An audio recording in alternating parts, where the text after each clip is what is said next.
Good lawyers are stewards of their client. They're thinking about what their client is thinking about all the time. Every excellent and successful lawyer I know who has a lot of clients is thinking through, how can I make this easier on my client? How can I help my client with this? They're obsessed with their clients in a way. Those are the lawyers who are scaling their business. They want to maintain a level of service or elevate the services they can provide to their clients so that client keeps coming back to them. Welcome to Lawyers Who Lead, a podcast that challenges the notion that the law lags behind. I'm your host, Sigal Barnes. Each week, I invite a lawyer who's making powerful changes through extraordinary leadership. In each episode, we'll travel through another lawyer's life, identify what they do best, and then devise how to apply these concepts to your own world. So let's get to it. Welcome to Lawyers Who Lead. I'm your host, Sigal Barnes. Our guest today is a lawyer who spent over a decade at some of the world's most prestigious firms, helping individuals, families, and businesses with succession planning, wealth preservation, asset protection, and tax strategies. After identifying a very specific need in the industry that wasn't being properly addressed, she gave up her fast-rising career to become the co-founder and CEO of TrueState, where she has designed a human-driven and technology-backed estate administration company. Let's welcome our next lawyer who leads, Leah Del Percio. Thank you so much for having me. I'm excited to be here to get to chat today. Of course. I like to start the show by asking each guest to actually share a little slice of their life. What would you say your favorite moment has been today so far? That's a good question. This is, I guess, a more personal example. My son is out sick from school with the stomach bug, and he was up all night, and he ended up coming into our bed at 3 a.m. or something. When I woke up at 6:30, he was sleeping peacefully next to my husband, and I was like, oh, what a great way to wake up even from a night that's sleepless. So on the personal side, that was my best personal moment of the day, even though he's sick and hopefully he'll feel better. Professionally, had a meeting this morning at 8:30 with my business partner. We do check-ins fairly frequently to make sure we're on the same page. And we had a conversation that was about radical truths we had to tell each other. I think it's really important when you're leading a company to be really honest, not only with yourself, but with your teammates. So I was able to express some things that were on my mind in the middle of the night while dealing with my son. And it turns out we're on the same page about them and thought of a way to really tackle the day. Well, first of all, I hope that your son feels better soon. Thank you. Secondly, I totally understand what you're going through. Having a toddler that is sick is so hard on so many levels. But that image that you invoked of seeing your husband and your son sleeping together, that was just heartwarming. Thank you for sharing that. In addition to that, yes, on the morning meetings, and yes, on the Radical Candor. Have you ever read Kim Scott's Radical Candor book? No, I have not. It's a wonderful book. I would highly recommend it to you and our listeners. It really represents how being radically candid with everyone in your life, really, but this is from a professional standpoint, in order to not only help people that you manage grow, but also to ensure that there's a trust that's built between you and other people. It's wonderful that you're doing that already organically. And it's true many times if we're just really honest with people and it comes from a place of good intention and there's trust between you and that person, there's nothing you can't do. And I think it goes both ways. It's being honest about identifying potential challenges that could come your way and how to tackle them together. So it's making sure you're on the same page and everybody's rowing in the same direction. But it's also being so grateful for people to have those conversations with you. One author I love, or book I love, is The 5 Dysfunctions of a Team. So it talks about the vulnerability piece. I can say, I'm struggling with this. I'm not the expert in this. So being vulnerable, I think, as a leader is really important because, first of all, it sets your culture so that people aren't just showing you all their wins. They're showing you when there's a problem or when they need a mistake. Because you need to know, we don't do any blaming in our business. Every mistake is an opportunity to learn. So we really try to embody that daily.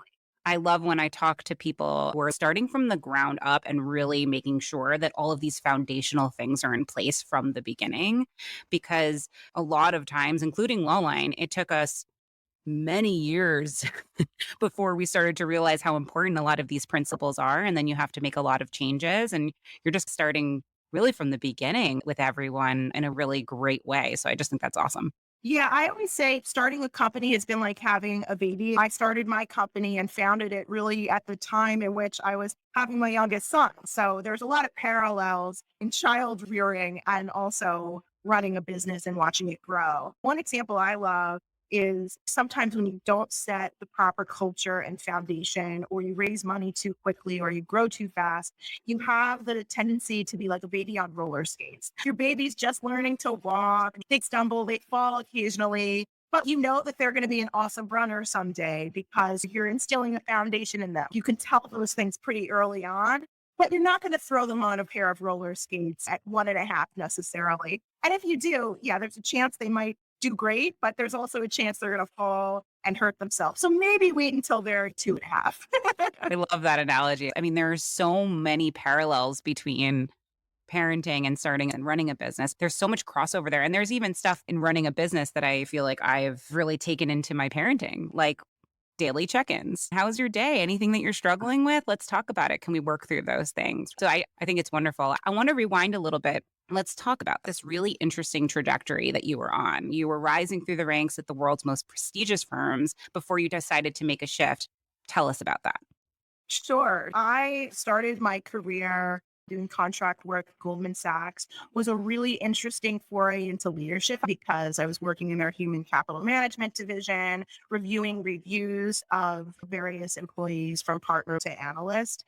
Really, really interesting and very functional and healthy culture, particularly within HCM. So having seen that early on and just taking advantage of all the things that they have to help grow leaders was critical for me. It made me realize I love to take responsibility for things. I love to grow things. And hey, I kind of like banking wealth management stuff. Moved to JP Morgan Chase Private Bank.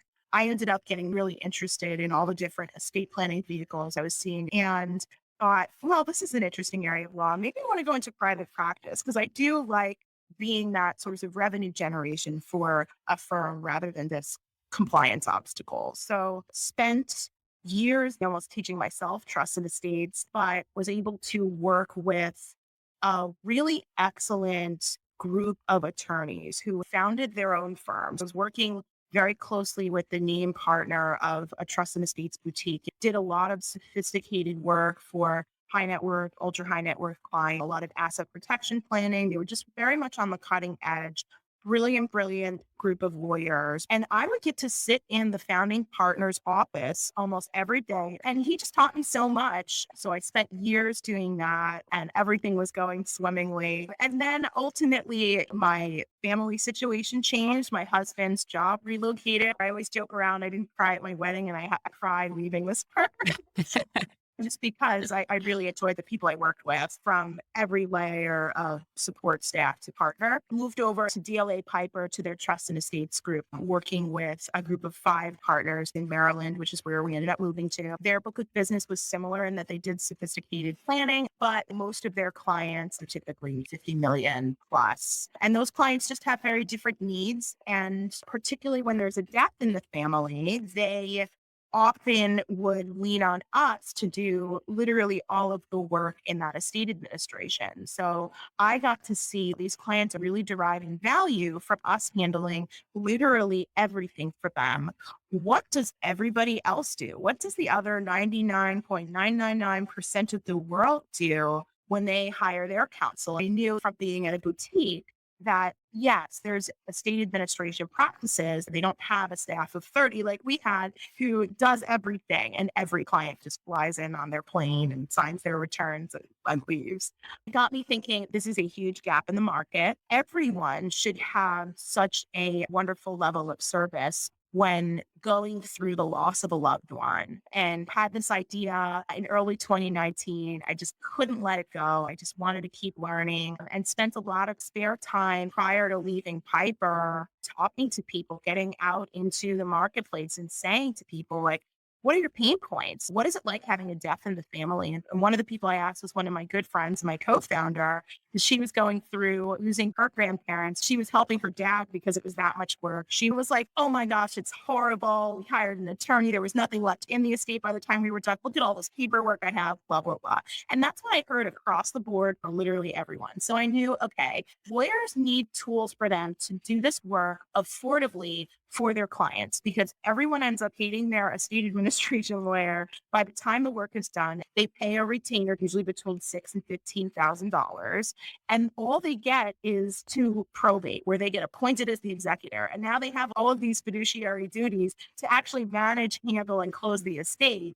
And they're already through that retainer, and they're like, what did I pay the lawyer for? So what we aim to do is handle all of those administrative functions for that lawyer. So we have a service side to our business that is working really well with lots of forward thinking trust and estates lawyers to help them elevate their practice to include these administrative services. It reduces their risk of malpractice because we're getting accurate data for them, closing things out, and the client is getting things done. And the clients end up finding them to be the hero at the end of the day. And they're not spending time that they can't bill for administrative tasks like calling the cable company to close out the deceased loved one's cable bill, which nobody wants to do.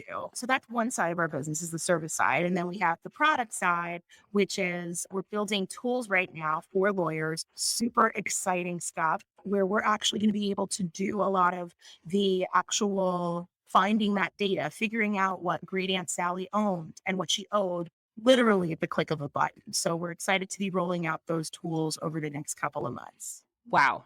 Okay, so there's a lot to unpack here. Such great things. You talked about through your time and your experience, identified the gap in the market. You asked a very good question like, what is everyone else doing? And then you went out and actually asked people about their experiences. Did this come naturally to you? How did you know the best way to start approaching this gap in the market? I'm somebody where I have really strong opinions a lot of the time and I have strong hypotheses, but I try to back it by data. So initially, when I had the idea for the business, I went to a local incubator in my area in Baltimore, actually in the emerging technology sectors. I met with some mentors there, one of whom was a lawyer, more of an IP kind of startup lawyer. And they were like, you got to start testing this out. Like, just go stand on a street corner and ask people. I didn't actually stand on a street corner and ask people, or it's go in front of a funeral home and ask people. But I found places where executors and those grieving a loss were congregating. And I didn't tell them my background. I didn't tell them I was a trust and estates lawyer. And I asked them what their experience was. I was shocked at how many people felt like this was just a life ruiner for them, being appointed as an executor, or it's known as a personal representative in some states. It's just a horrible experience for them. Not only is it a full-time job, but you're trying to manage your family's grief, your own grief. It can just be really emotional. So that data to me was so eye-opening, and it really compelled me to say, all right, you know what? Life is too short. I'm going to take a risk, jump off into entrepreneurship.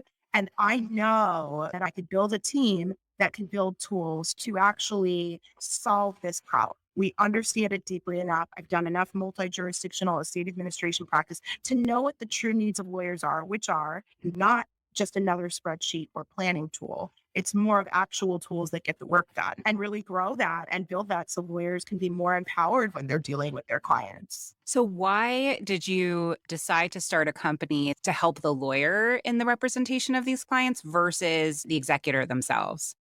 So it's interesting you ask that. Initially, we tried to market to both those grieving families as well as the lawyers. So we began testing the market, and what we realized was it was very difficult to buy trust from a marketing standpoint of these direct to consumer clients. We knew the lawyer had pain points. They had time that they often have to write off or can't bill for. They have really unhappy clients who, yeah, they might do the planning for them during the administration as a part of it, but they end up never getting business from them again after that. They're very much exposed to risk because a lot of them don't know how to do a probate and they don't know how to do an administration properly. I've seen situations where lawyers have missed tax filing deadlines and ended up costing an estate millions of dollars, where lawyers didn't have the right information to actually close something out. And not only are they spending tons in legal fees because they have to work hourly for the legal piece of the administration, but they're causing litigation in the estate because of it. So to me, it was this high liability practice area that needed risk reduced by accurate data and people getting tasks done quickly. And what we started to see in our business was that most of the estates we were getting on the service piece, where we're going in and serving as like this outsourced task manager and personal assistant to the lawyer, were coming in from attorneys. We were getting all of these unsolicited inbound inquiries about even really marketing to them, where they're like, oh my gosh, I have 60 administrations. I need help on these. And to us, we've settled hundreds and hundreds of estates. We could easily help these people and help them grow their client base by being able to really, really strengthen and fortify that relationship with the executor client and all of the stakeholders, all the beneficiaries in the estate administration. So we knew that was really the path for us, but it was through testing and getting the data and spending really a year marketing towards both and then moving in a different direction. I find it really interesting that by speaking to all these people who are going through arguably the most difficult time in their lives by losing a loved one and having to deal with everything that goes with that, you said, you know what, I'm going to try to get to the root of this, which is they're going to hire a lawyer anyway. And let me make sure that that lawyer is the best lawyer they can get. Yeah. And frankly, the way I see it, good lawyers are stewards of their client. They're thinking about what their client is thinking about all the time. Every excellent lawyer and successful lawyer I know who has a lot of clients going through this, so they're a good client for us, is thinking through like, how can I make this easier on my client? How can I help my client with this? They're obsessed with their clients in a way. Those are the lawyers we want to work with, are lawyers who are scaling their business. They want to maintain a level of service or elevate the services they can provide to their clients so that client keeps coming back to them. So, talk to us about how you personally deal with having to deal with such emotionally elevated types of cases. That's a great question. I think it comes down to the team, having a team that can handle having to deal with heavy, heavy stuff sometimes. And we certainly do. And I personally think that when you're doing this work and you know at the end of the day, your goal is to make this process suck less for someone who life is really sucking right now, that is motivating in a completely different way. We're helping them take stress off of them and ease some of the burden from handling that call with the phone company to close out an estate. That's often a huge source of stress for that person. One thing we learned early on from some of our early clients was that every time they had to call a customer service line, they were reliving the death of their loved one. So they'd wait on hold for 3 hours. Then they'd have to explain the situation, relive the death of that loved one while explaining it, to then get transferred to another department and have to do it all over again. So to us, we said, this is work that we can work through your lawyer to get done for you. So you're able to have the emotional space that you need to cope with your loss. So while we're not a grief company and we are a business to business software company, our mission is just so strong and we see it with our clients. And we're delivering those wins through the lawyer now, but we know how much this work means to that end client. And that is cathartic for all the emotional stresses that I think our team sometimes endures from dealing with a heavy subject matter. What a great example. I know personally, and I'm sure a lot of our listeners have all gone through that, where we've tried to get something resolved with various companies and have been transferred multiple times. But how powerful when you really talk about this client that was like, I have to literally relive the death of a loved one every single time I get transferred, and how absolutely frustrating and unnecessary that has to be.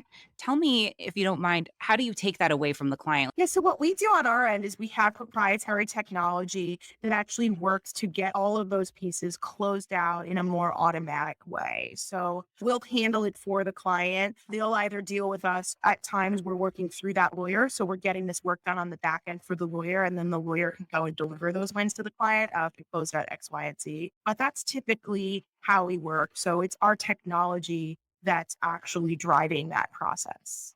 And a lot of that was building out operations and then layering technology onto it. So it was like tapping into my expertise quite a bit on having done this for a very, very long time because it's a hard problem to solve. There's nuances in every single jurisdiction. And, it's using that with software development as well and working in concert with to develop the right technology to get things done.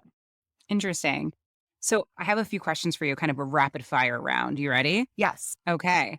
So, what does it mean to be a lawyer who leads? Building and managing a great team. It's being able to do things that are beyond just your own personal needs and accomplish things. Nobody can just be a singular person that runs something and does something and builds something great. So you have to be able to get the most talented people that you can find who believe and embody your mission and get them all rowing in the same direction, learning what motivates people. So it's really, particularly as an attorney, about the management side of things and about growing that team, setting the vision and letting that vision carry the rest of the team through proper and responsive management. If there was one thing that you could improve about the legal industry, what would it be? Oh, I have so many things I would improve about the legal industry. So I'm sure you can guess my biggest issue with being a lawyer and in private practice was that your time is your trade. So you're only making as much money as those billable hours can rake in. To me, that's totally a backwards and problematic way of doing things. It's very difficult to scale a business and to provide a really high level of service and keep your billables up at the same time. So I think by building and managing a great team and being a lawyer who leads, you can offset that to other people. And that's really where I think the future of law needs to go. It needs to be using technologies and products so people aren't flipping Word documents from 1997 that have banned old tax language that then they have to go and fix. Using technology to your advantage to help you elevate your practice beyond the billable hour. That's what needs to change in the legal industry going forward. I love everything you said, and also the 1997 made me chuckle. Why? I just found that hilarious, but I agree with you. And I love the passion that you bring to that. And you're actually doing that through your work, which I think is fantastic. What is something that people seem to misunderstand about the work that you do? Oh, goodness. So many things. So, first of all, we're not estate planning software. We're not going to draft wills and trusts. So, that's number one, I think. And number two would be we're not in the business of brief. We're not a talk space. We think there's a space for those companies. We think there's a space for a therapist for clients, but that's certainly not the work that we're trying to do. We're simply trying to ease the burden for those people administratively. So, maybe it can be helpful to them to have that space so they can do things like counseling or find support groups. Absolutely. So, final question. What is your favorite self care practice? What do you do for you? Oh, I actually love running, interestingly. I am a slow runner. I used to be a much faster runner and run lots of long distances. I don't have time for that now, but I try every other day at this point to do a 30-minute, really slow run. It allows me to flush out the day and I do my best thinking on those runs. That's usually what motivates me. It helps me secure my vision for the company and things like that. So I took a long break from running, but I'm getting back there. So we'll see how it goes. I've always been really envious of runners. I have knees that if I run for 2 days straight, like that's it. I really like that description of flushing out the day. It really does do that. And so Yeah. Yeah. My mind is always racing, so it helps me to let it go a little slower. I just want to thank you so much for being here. If someone wanted to connect with you online, what would be the best way for them to do that? Sure. So I would go to our website. It's www.truestate.com. You can also email me. It's Leah, Leah, at truestate.com or our general email, which is info@truestate.com. But I'm always happy to connect with lawyers and happy to connect with any listeners. Thank you, leaders and future leaders, for listening today. We have a new guest every week, so don't forget to join us next week. If you enjoyed this episode, subscribe or follow us anywhere you listen to your favorite podcasts. You can also follow @Lawyers Who Lead on social. Let's celebrate and continue to build a community of leaders in law together. Lawyers Who Lead is made possible by Lawline, the leading online platform for lawyers who want engaging, relevant CLE and professional growth content. For over 20 years, Lawline has helped hundreds of thousands of attorneys level up by providing award-winning courses in hard-to-find areas and high-demand fields. They have so many courses to choose from that are actually really interesting to listen to and watch. That's why Lawline's rated the highest in the industry with almost 5 stars and over 1,000 verified reviews on Trustpilot. Lawyers Who Lead listeners get $100 off Lawline's unlimited annual subscription, which means you can take as many courses as you want for a really good price. Just visit lawline.com/podcast to get the special offer.